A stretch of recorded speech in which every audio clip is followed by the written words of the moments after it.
It was 3:47 in the morning on March 5th, 2026. I need you to know the exact time because time matters in this. The exact time always matters. And I was standing on a mountaintop. I was standing at the edge of an overlook where the rock drops away and the entire valley opens up below you in the dark. The sun wasn't up yet. The sky was that deep, impossible purple you only ever see in the last hour before dawn, with the thinnest line of gold just beginning to press up at the horizon. And I was shaking, not from the cold, though it was cold, the kind of cold that gets into your chest and stays there. I was shaking from something else entirely, something that had just happened, something I have been sitting here trying to figure out how to tell you for hours now. And I need you to stop. Whatever you are doing right now, I need you to stop. Put the phone down, or hold it closer. I don't know which one applies to you, but I need your full attention. I'm not asking you for this, because I like being the center of attention. I'm asking you because what I'm about to share is not something I chose to share. This chose me. And I made a promise at 3:47 in the morning on a cold mountaintop, with the sky going purple to gold and my hands unable to stop trembling. I made a promise that I would tell you. Every single bit of it. So, look, I know how this sounds. I know there are people who are already deciding what to think about this. I know some of you are skeptical, and I respect that. Honestly, I do. I used to be skeptical about things like this too. I used to hear people describe experiences like what I'm about to describe, and I would think, okay, sure, that's nice, and I would keep scrolling. I understand that impulse completely, but I need you to hear me when I say this is different. Not because I'm different, not because I'm special or anointed or chosen in some elevated way, but because what I saw last night is not something you can unsee. And what was said to me is not something you can unhear once it's been said. And I genuinely believe with everything in me, that you are watching this right now because you were meant to, not by accident, not by the algorithm alone, though maybe the algorithm was part of it. You are here because something arranged for you to be here, and that something wants you to hear this. I want to tell you the question I asked, because this all started with a question. It started with the thing I have been carrying for a long time, the thing that I think most people carry but don't say out loud. You know how there are questions that are too big to just speak into a room? Questions that feel reckless to even form into words? This was one of those. I was sitting on that rock at the edge of the overlook, watching the valley disappear into darkness below me, and I was talking to God. Not formally, not with any kind of prepared language, just talking, the way you talk when you're exhausted and the pretense is gone and you just say the thing that is actually true. And the thing that was actually true that night was that I had been thinking about death, about what it is, about what happens, about the moment that comes for every single one of us eventually, the moment where the body stops and something else begins or ends or transforms, whatever word you use. And the question that came out of me, the one I had been carrying for years without ever saying it directly, was this. I asked, who do we meet first when we die? That's it. That was the whole question. Simple. But it had been living in my chest for a long time, heavy and unanswered, and I finally just said it. Out loud. To the darkness and the cold and the purple sky, and I did not expect an answer. I want to be clear about that. I was not sitting up there expecting a supernatural response. I was just finally letting the question out of my body because it needed somewhere to go. But then the air changed. And I need to tell you about that. I need to describe it carefully because it is the part that I keep coming back to. The air just changed. And I know that sounds vague, and I know it sounds like the kind of thing people say when they don't have the right words, but I genuinely do not have better words. The air changed in a way that was physical. I felt it on my skin. I felt it in my lungs. It became still in a way that does not happen naturally. You know how sometimes on a mountain the wind just drops? It was not that. This was something entirely different. This was the stillness of something that had decided to be present. Like every molecule of air around me stood at attention at the same moment. And with it came warmth, not wind warmth, not any warmth that had a source I could identify. Just warmth from everywhere, from no direction at all, spreading across my shoulders and down my arms and into my chest, where the question had been living all those years. And then there was light, not sunrise light. The sun was still well below the horizon when this happened. This was a different kind of light entirely, and it came from behind me. I turned around, and the light was at the edge of the overlook, at the very place where the mountain ends and the sky begins. And in the light there was a figure. And I knew. Before I saw the face clearly, before anything was said. I knew the way you know something that has no explanation, the way you know with your whole body and not just your mind. I knew who it was, and he looked at me. He turned and looked directly at me, And his eyes. I have to stop and talk to you about his eyes because they are the image I will carry for the rest of my life. There are no adequate words for his eyes. They were full of so many things at once. Love, yes, but love is too small a word for what was in them. There was grief in there too, actual grief, the kind you see in someone who has been carrying something heavy for a very long time. And there was urgency, and underneath all of it, underneath every other layer, there was something I can only call recognition. He looked at me like he knew me. Not the way a stranger claims to know you, the way someone knows you who has watched you your whole life, who has seen every version of you, the version you show people and the version you hide, the version you are at your best and the version you are when no one is watching, and who looks at you through all of it and does not look away. And he said, I am going to show you something. I need you to show them what you are about to see. I need you to tell them the truth about the first moment.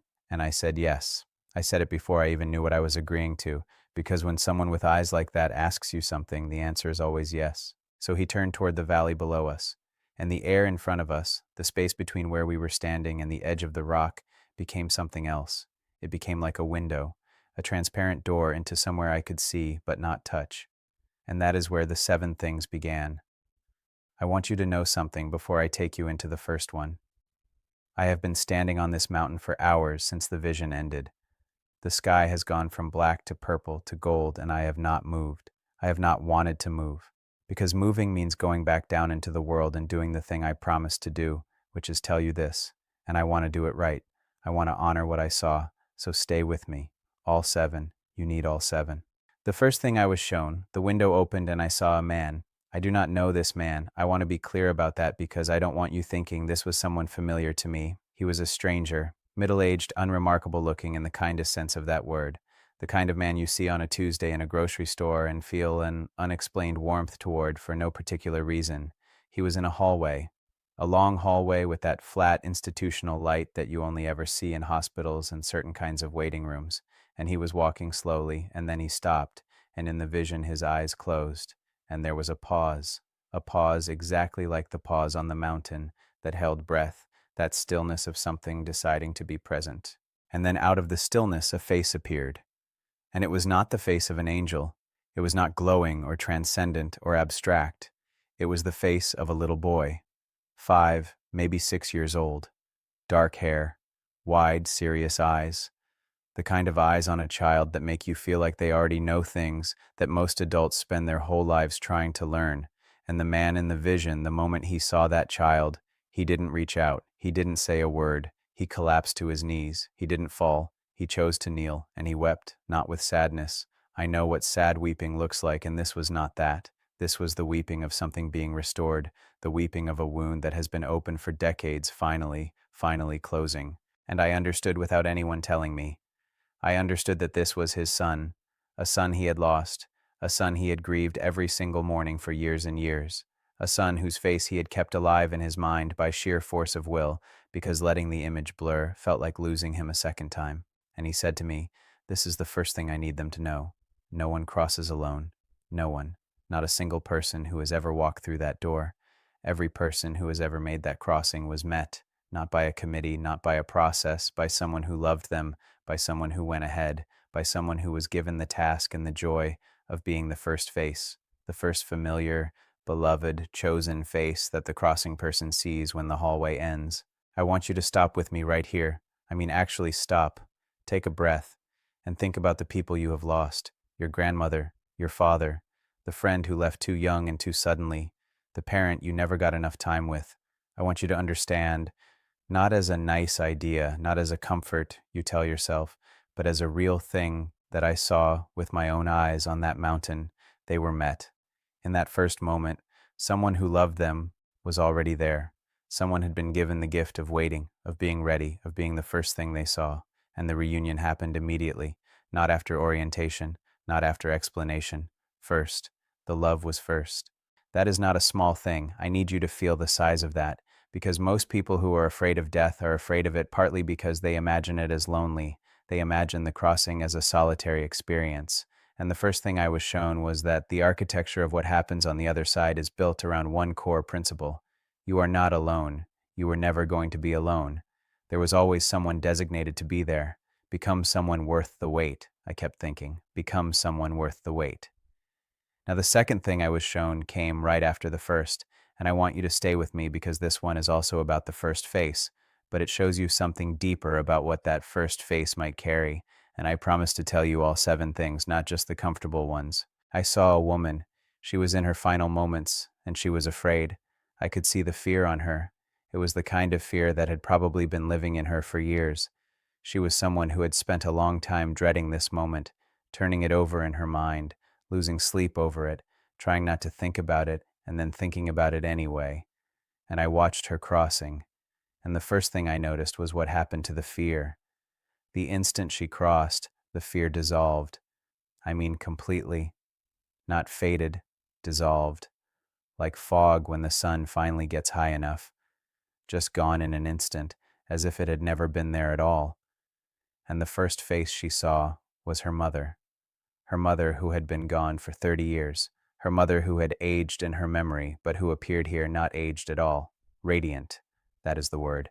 Not young in the way of youth, but alive in a way that made everything else look dim by comparison. And her mother took her hands, and the woman laughed, out loud. A surprised, incredulous, overwhelmed laugh, the kind that comes out of you when reality is so much better than what you feared, that your body doesn't know what else to do. And he said to me, fear of death is fear of a reunion, and some of them just don't know yet that it's a reunion. But then he showed me a second image alongside that one, and this one I need you to hear carefully. There was another crossing, another person, and they were met too. The arm was extended, someone was there, but the person who met them did not have the same expression as the mother had. The first face in this case was also someone connected to the one crossing, but the eyes in this face were different, not cold, not unkind, but weighted, present with something heavy and real and important. And I understood that what this face carried was not judgment, it was truth. It was the full, unedited, loving truth of a life and what it had been and what it had not been. And the question in this figure's eyes was one of the gentlest and most devastating questions I have ever seen on any face. It was the question that says, now do you see? Now do you understand what mattered? And he said, there are some who are met by grace and some who are met by truth. But both of those are love. Both of those are acts of love. Not all love feels the same in the first moment, but the arm is always extended. The reach is constant. That does not change. I need you to hold the second thing alongside the first. The first thing is about the architecture of love. No one crosses alone. And the second thing is about the nature of the crossing experience itself. And what shapes that experience is not hidden, and it is not arbitrary. It is the direct result of how a life was lived. And that answer is still being written. You are writing it today. The third thing I was shown came quickly. He was moving through the 7 things with purpose, and I was trying to keep up, trying to hold every detail. And the third thing was specifically about grief, about a particular kind of grief, about the grief of losing a child. He showed me people crossing, not one or two, many, people who had outlived their children. And I watched their crossings one after another, a whole sequence of them, and in every case, every single case without any exception, the child was there, sometimes at exactly the age they were when they left, sometimes older, as if they had continued to grow in whatever way growing works on that side of the line. But there, present, waiting, and not waiting passively, waiting actively, waiting the way you wait for someone whose arrival you have been anticipating, where you are already moving toward the door before they even knock. And he said something to me at this point that I need to share as exactly as I can because I wrote it down immediately when I came off the mountain, while my hands were still shaking. He said, tell the ones who grieve their children that the children are not lost. They went ahead. They went ahead to be ready. They are the welcoming party. They are the first faces. I broke down when he said that. I don't mind telling you that. The tears came, and I didn't try to stop them, because I know people in my life who carry that grief. I think most of us know someone who carries that grief, and maybe you carry it yourself. Maybe that is exactly why you found this today. And if that is where you are, I need you to hear the third thing again. Your child is not waiting alone somewhere. Your child has a role. Your child went ahead to be ready to receive you. Your child is the first face, and that face will know you immediately. That face has been waiting, and the waiting has not been suffering. He made that clear. The waiting has been anticipation. The fourth thing I was shown was the one that surprised me most on the entire mountain, and I need to set it up carefully because I want you to feel the full weight of what I saw. He showed me a man crossing, and I watched with expectation for the family member, the beloved person to appear. But the first face was an old man, white-haired, still with the kind of patience on his face that only comes from a very long practice of it, and the man who had just crossed saw this old man and immediately started to weep, and it was not the weeping of relief, it was the weeping of, I didn't think this was possible, I didn't think you made it, I didn't think this door was open for you. And the old man said simply, I made it, and I have been waiting for you a long time, and I understood that these two had a broken thing between them, a real, serious, lasting broken thing, something that had cost them years, something that had ended a relationship that should have held, and the crossing was the place where the restoration happened, not after a negotiation, not after a process. First, immediately, the broken thing was addressed first, the healing was first. And I asked him, is this how it always works? Does reconciliation always come first? And he said, love finishes what it started. Sometimes the finishing has to wait until the other side, but it always finishes. Love does not leave things incomplete. I want you to think about a name right now. There is probably a name, someone you lost without the broken thing between you ever being repaired, someone who went before the apology happened, or before the forgiveness was spoken, or before the years of silence were finally broken. And I want you to know, based on what I saw in the fourth vision, that what love started between you is not over. It is not frozen. It is waiting to be finished, and it will be finished. The restoration is real. It is already planned. The fifth thing. And here's where the tone on the mountain shifted. I promised to tell you all 7 things, so I'm going to tell you all 7 things. He showed me a large number of people crossing, not a few, many, and I watched them, and what I noticed was what they had left behind. Not possessions, not things, unlived acts of love, unsaid words, unfinished kindness, the conversation that kept getting postponed, the apology that had been forming for months but never made it past the throat, the visit that was planned and then unplanned and planned again and then quietly abandoned, the phone call to the person who was waiting for it and stopped waiting without ever saying so, the hug that got swapped for a wave because there would be time later, the I love you that was ready every time they said goodbye but somehow stayed in instead of coming out. And those things were visible in the vision. They were present in a way they are not present here, not with cruelty, not with condemnation. There was no punishing quality to it. It was simply clarity. The fog of busyness lifted, the noise of distraction gone, and what was left was the clear, unobscured sight of what had mattered and what they had not gotten to, what they had felt but not said, what they had intended but not done. And he said to me, the tragedy is not the crossing. The crossing is fine. The tragedy is the unlived life, the love that was felt but never spoken, the grace that was available but never given, the kindness that was ready but always waiting for a better moment that never came. And then he said something that hit me like a physical thing. He said, they can still see you, and they are hoping, that word, hoping.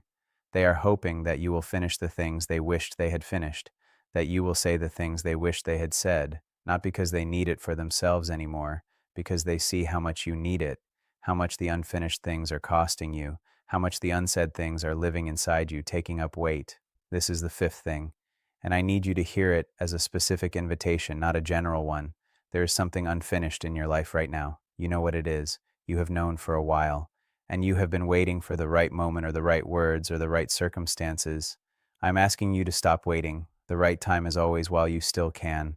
The sixth thing. This one almost broke me, because this is the question I have been asked by the most people who have trusted me with their real grief, the question that has no good answer on this side of things.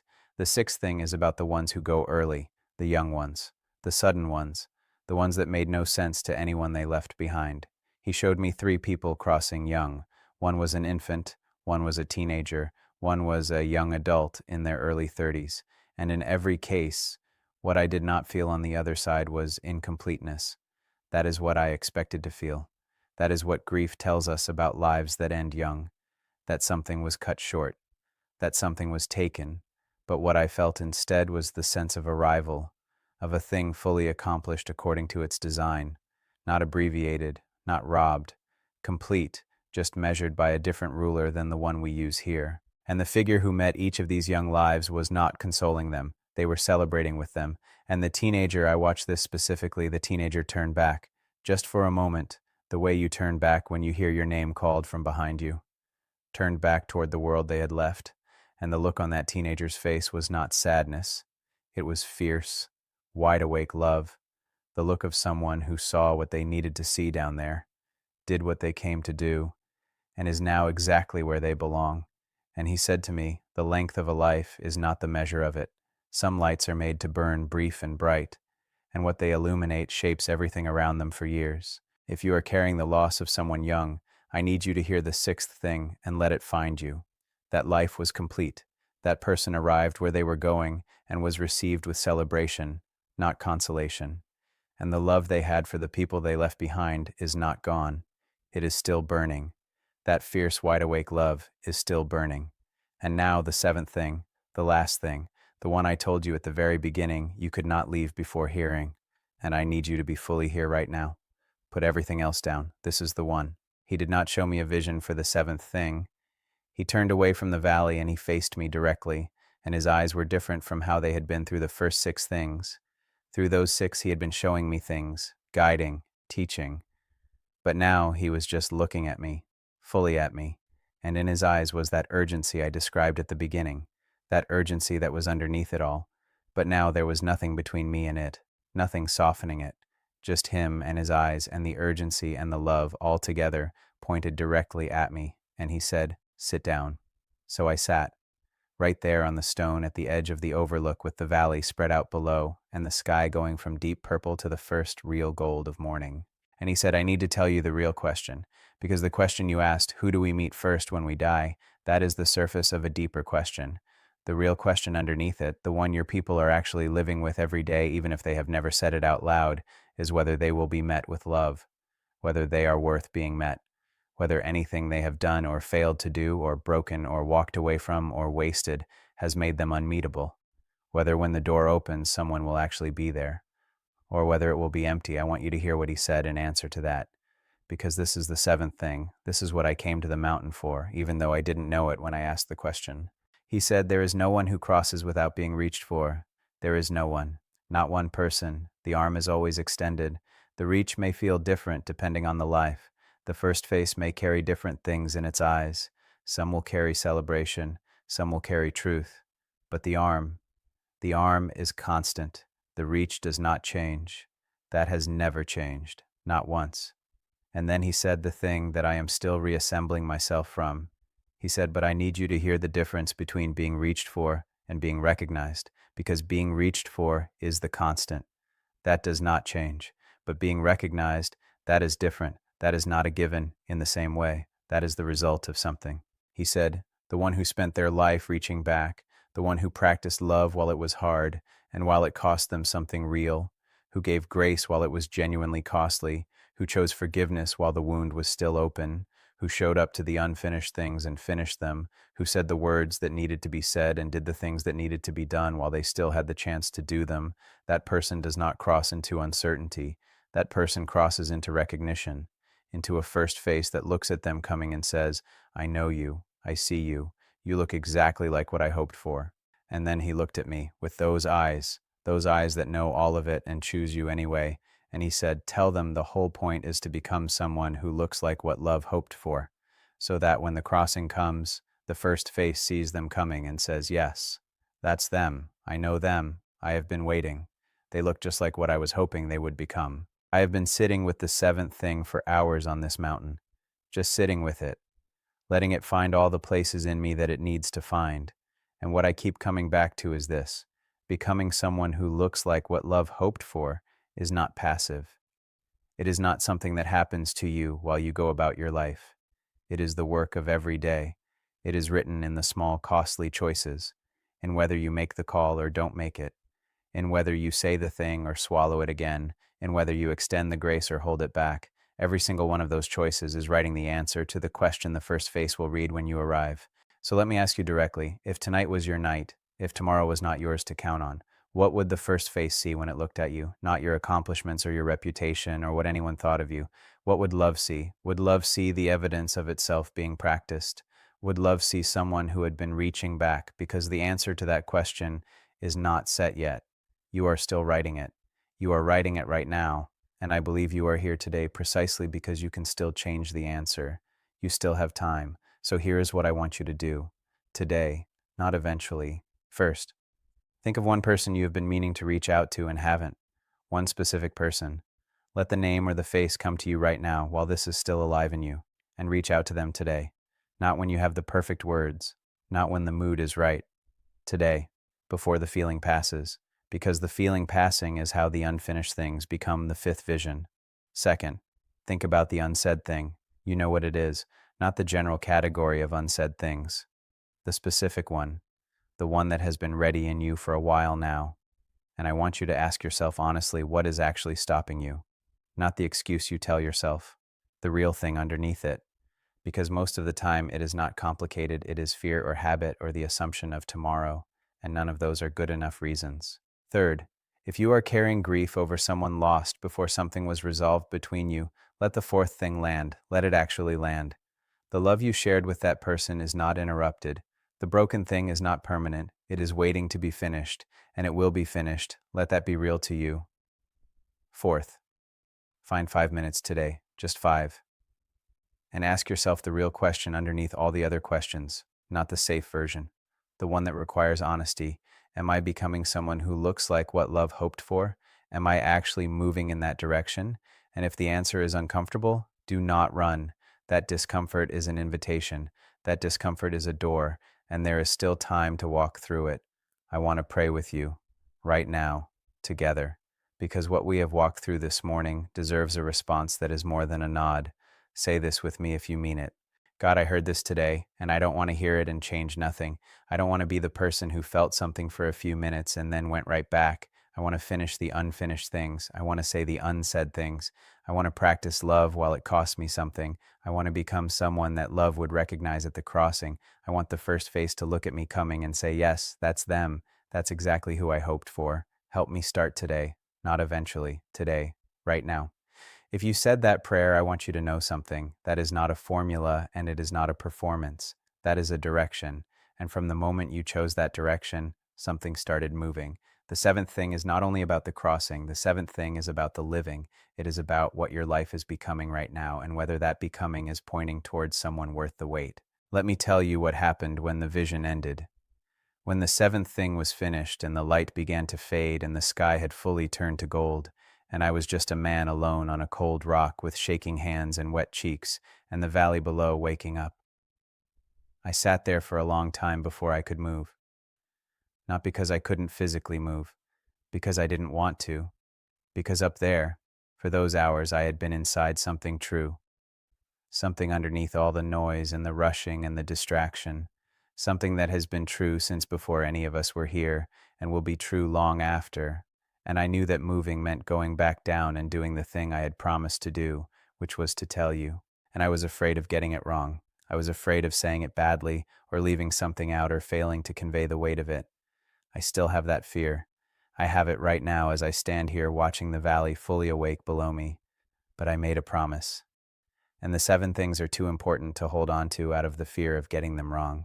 So here is what I know. Here is what I am taking off this mountain and back into my life, and I want you to take it too. No one crosses alone. That is a true thing. I saw it. Everyone is met. The love we practice on this side becomes the recognition we receive on the other side. And the time to practice it is now, not after the right circumstances arrive, not when the mood is better or the season is easier or the words come out perfectly. Now, while you still can, while the people you love are still here to receive it, while the unfinished things are still finishable, while the unsaid words still have someone to land on. Become someone worth the wait. That is the whole mountain in one sentence. It is 6:19 in the morning on March 5th, 2026. I have been up here all night. My hands are still shaking, my face is still wet, and I am more awake than I have ever been. Now I need something from you. I want to be direct about it. I need you to share this with someone today, not because the numbers matter to me, for one reason only. There is someone in your life right now who needs one of these 7 things more than they know they need it.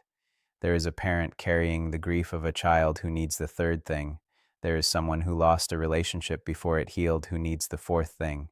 There is someone with a year's worth of unfinished love sitting in them who needs the 5th thing. And there is someone who has spent years, maybe their whole life, carrying the question of whether the arm would be extended for them, whether they were unmeetable, and they need the 7th thing more than they need almost anything else anyone could say to them. Send this to them. Don't summarize it, don't explain it. Just send it and say, you need to hear this today. And to whoever is watching this who has been carrying that deepest question, the one underneath all the other questions, am I worth being met? Has what I have done or not done or broken or walked away from made me unmeetable? I saw the arm extended. I saw it extended for the afraid ones, the broken ones, the ones who had so much left unfinished. The arm was always extended, and I believe with everything in me that you are watching this today, in part because you were meant to hear that. You, the arm is extended for you. The first face knows you are coming, and it is hoping, that word he used, hoping. It is hoping that what arrives will look like what love intended. You have time to look like that, not all the time in the world, but time, right now, today, start today. I will be back, because what I saw on this mountain, the 7 things, they are connected to something I have not yet found the words to describe. There is a thread running forward from this vision into something I am still gathering courage to tell, but I will tell it, because I made a promise, and I keep my promises. For now I am going to walk down off this mountain and back into the world, back into the noise and the lists and the ordinary and extraordinary business of living, back into the practice of becoming someone worth the wait. That is my prayer for you too, every single one of you. Become someone worth the wait.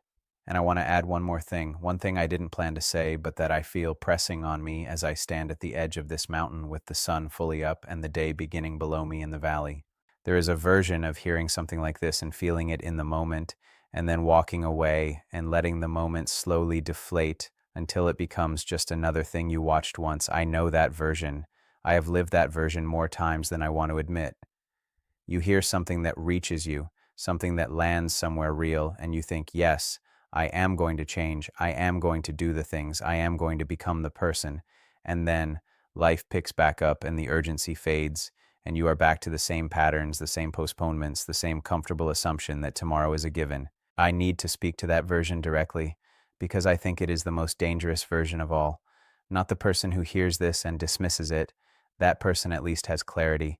The most dangerous version is the person who hears it and means it and then does nothing, because that person has now done something with this knowledge. They have held it and put it back down, and every time you pick something up and put it back down, it gets a little easier to put it back down the next time. So I want to ask you to do something specific right now. Before you finish this, before the screen goes away or you put the phone down or move to the next thing, I want you to identify one action, one specific, concrete, small action that you are going to take today, not this week, not this month, today, that is directly connected to one of the 7 things you just heard. 1, it doesn't have to be the biggest action. It doesn't have to be the most dramatic or the most frightening one. It just has to be real, and it has to be today. Maybe it is texting the person whose name came to you during the first thing. Maybe it is finally sending the message you have been drafting and redrafting for 3 months. Maybe it is sitting down and being honest with yourself about the 4th question I asked you, the one about whether you are becoming someone worth the wait. Maybe it is just sitting somewhere quiet and letting the 3rd thing, the one about the children who went ahead, maybe it is just letting that one finally land instead of deflecting it the way grief sometimes teaches us to deflect things. One action, today, that is all I'm asking. And look, I know some of you are watching this in the middle of a hard season. I know some of you are exhausted. Some of you are carrying things that I cannot see and you haven't told anyone. Some of you woke up today already behind, already overwhelmed, already counting the cost of everything that is being asked of you from every direction. And I want to say something to you specifically. The 7 things I was shown on that mountain were not shown to me as burdens. That is not what they were. The first face, the reunion, the children who went ahead to be ready, the love that finishes what it started, all of it, it was shown to me as an invitation, as a picture of what is being held for you, as a reason to keep going, to keep practicing, to keep finishing the unfinished things, not out of fear, but out of the understanding that what you do here echoes. What you love here counts. Who you become here is seen, is known, is being prepared for. And there is a face on the other side that is rooting for you, that wants to look at you when you arrive and say, yes, that's them. That is exactly who I was hoping they would become. You are worth that. That is the thing I most want you to carry away from this mountain. You are worth the wait. You are worth the first face. And the life you are living right now, even the broken parts, especially the broken parts, is being woven into something that has more meaning than you currently have the ability to see. I believe that. Not as a cliche, not as a comfortable thing to say. I believe it because I stood on a mountain at 3:47 in the morning on March 5th, 2026, and I asked a question and I was answered, and the answer was not about the mechanics of the afterlife.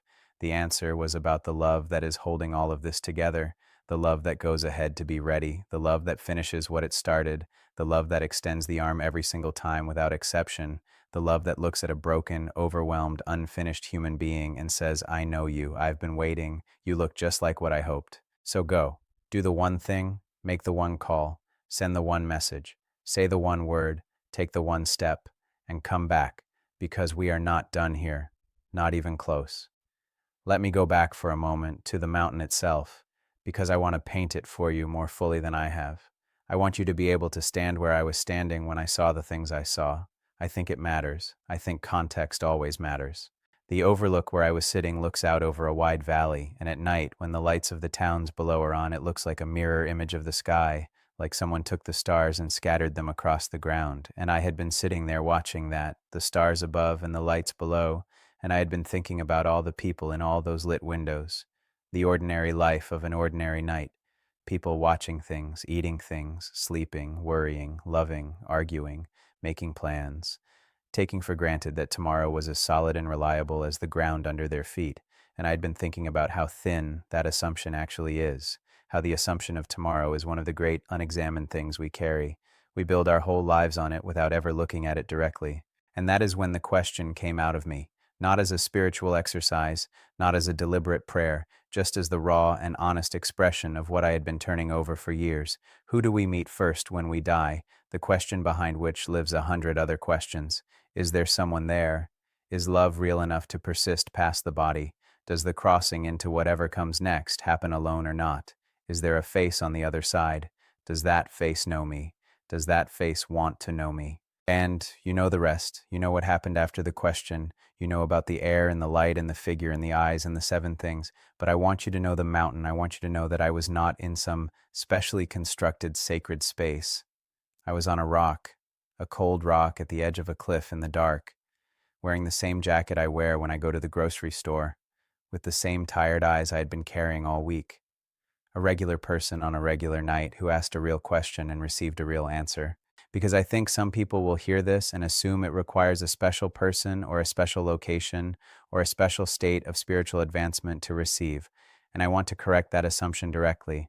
The mountain is available to all of you. The question can be asked from anywhere. The willingness to sit with the silence and wait and speak the thing that is actually true instead of the thing that is polite or safe or curated, that willingness is available to every single person watching this.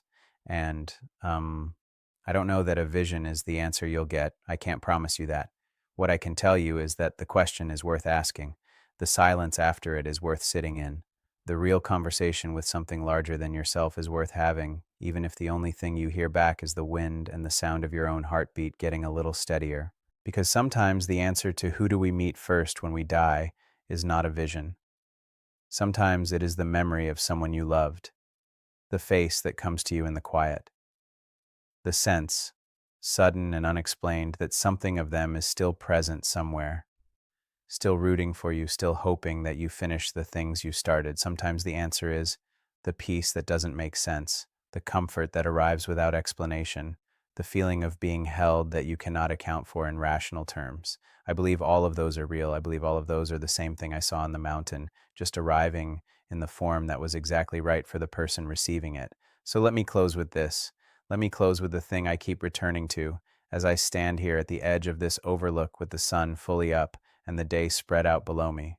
We are not alone, not now, not in the crossing, not on the other side. We were never going to be alone. The love that made us is the love that meets us, and the life between those 2 points, the life we are living right now in all its ordinary and extraordinary moments, that life is not a waiting room. It is not a test with a right answer that we have to figure out. It is the actual thing. It is the love itself, being practiced, being expressed, being given away and received and fumbled and offered again. And every act of it matters. Every word of it counts. Every time you chose to reach towards someone instead of away from them. Every time you finished something instead of leaving it undone. Every time you said the thing instead of swallowing it.